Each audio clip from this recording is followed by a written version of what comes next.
नमस्कार, माझं नाव संध्या किशोर सरवदे. मी पूर्णानगर चिंचवडमध्ये राहते.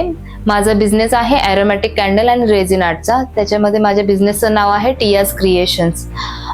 EP मध्ये मेंबर झालेलो आहोत आम्ही. जसे लहान उद्योजिका आहेत ज्यांचे वर्षाला 5 लाखापर्यंत बिझनेस होतो, असे मेंबर्स EP मध्ये जॉईन झालेले आहेत. त्यातली मी एक मेंबर आहे. माझ्या फॅमिलीमध्ये आम्ही 4 जण आहोत. मी, माझे मिस्टर आणि 2 मुलं. सो मुलगा आहे 8 स्टँडर्डला, मुलगी 6 स्टँडर्डला आहे. मिस्टर माझे जॉब करतात कंपनीमध्ये आणि सकाळी सगळे 8:30 पर्यंत सगळे आपापल्या कामाला जातात. म्हणजे मुलं स्कूलमध्ये, ते कामाला, आणि 10 वाजेपर्यंत माझी घरातली सगळी कामं होतात. त्याच्यानंतर माझं प्रोडक्शनला सुरुवात होते. त्याच्यामध्ये मी कॅन्डल्स बनवते, water fresheners, step by step सगळ्या गोष्टी करत असते. त्याच्यानंतर रेझिन आर्ट वगैरे बनवते. असं हे 4 वाजेपर्यंत माझं शेड्यूल असतं. 4 नंतर मुलं यायला सुरुवात होते. मग मुलांचं खाणं पिणं, त्यांना ट्युशन्स वगैरे, मग then after next day same schedule चालू होऊन जातं. ॲक्च्युली लॉकडाऊन झाल्यानंतर, त्याच्या अगोदर मी बँकेत होते. मग मुलगा राहिल्यानंतर बँकेचा जॉब सोडला. मग माझं पार्लर होतं साईड बाय साईड. मी स्वतः पार्लरचं पण करत होते. मग पार्लर केल्यानंतर रिसेलिंग वगैरे पण प्रोडक्ट्स करत होते काही, पण त्याच्यामध्ये तेवढं असं स्वतः काय करते असं काही वाटत नव्हतं.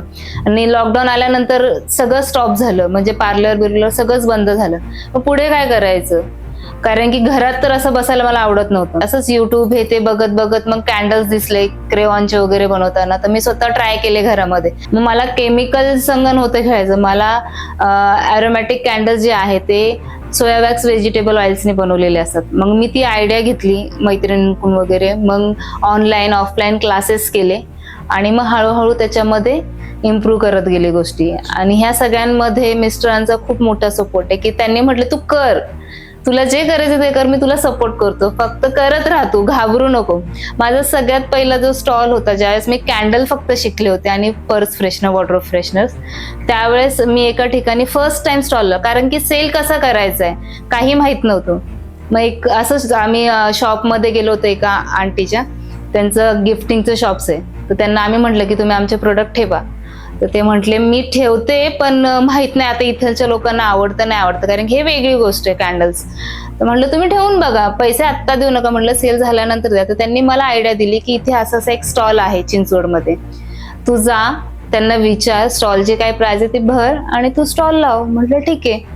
फर्स्ट टाइम स्टॉल लावल्यावर थोडंसं भीती पण असते की कसं बोलायचं, काय आवाज निघत नाही स्टार्टिंगला. मग तिथे पहिल्यांदा आम्हाला 4 ते 10चा टायमिंग, 9चा टायमिंग दिला होता. आम्ही 4 वाजता गेलो आणि घरीच मी रेडी केलं होतं की एवढा टेबल आहे, मला इथे ते असे प्रोडक्ट लावायचे. तिकडे गेल्यावर मला लगेच सेट झालं माझं. मी बसून आजूबाजूचे लोक लावतायत सामान, लोक तिथे येत आहेत बघतायत.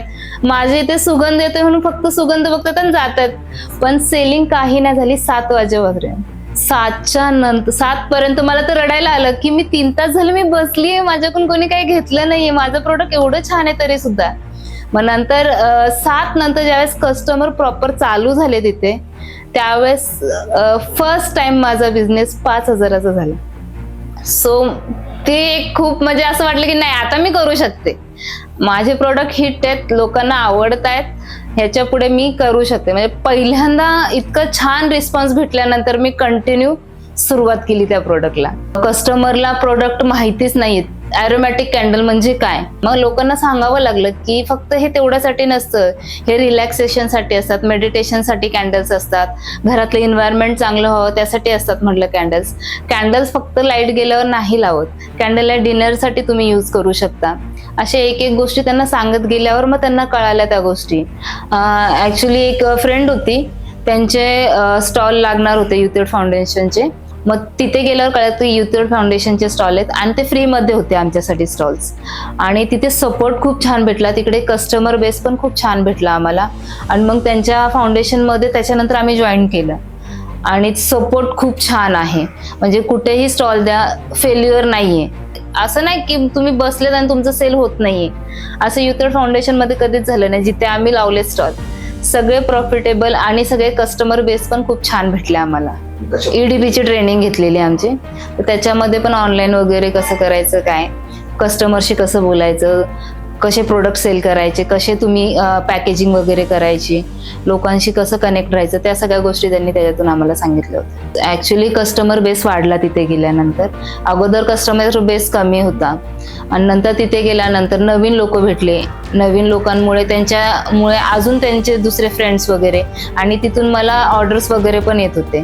जर स्टॉल्स वगैरे नसतील तर कस्टमरचा जो काउंट आहे तो मिनिमम 10 to 20 असतो, आणि जर स्टॉल वगैरे असेल तर 100 पर्यंत कस्टमर बेस जातो. ॲक्च्युली त्यावेळेस स्टॉल्स वगैरे एवढे करत नव्हते स्टार्टिंगला, थोडेफार व्हायचे, तर मंथली असं 10-15 हजार रुपये व्हायचं. पण युथेड फाउंडेशनला जॉईन झाल्यापासून कस्टमर बेस पण वाढला आणि इन्कम सोर्स पण खूप छान झाला. हे मला खूप आवडलं ॲक्च्युली युथेड फाउंडेशन, की फक्त आले बिझनेस केला आणि गेलं असं नाहीये. ते तुमची काळजी घेतात, तुमचा बिझनेसही करून देतात आणि तुम्हाला पुढची वाटचालही दाखवतात. त्यामुळे युथेड फाउंडेशन इट्स अ बेस्ट.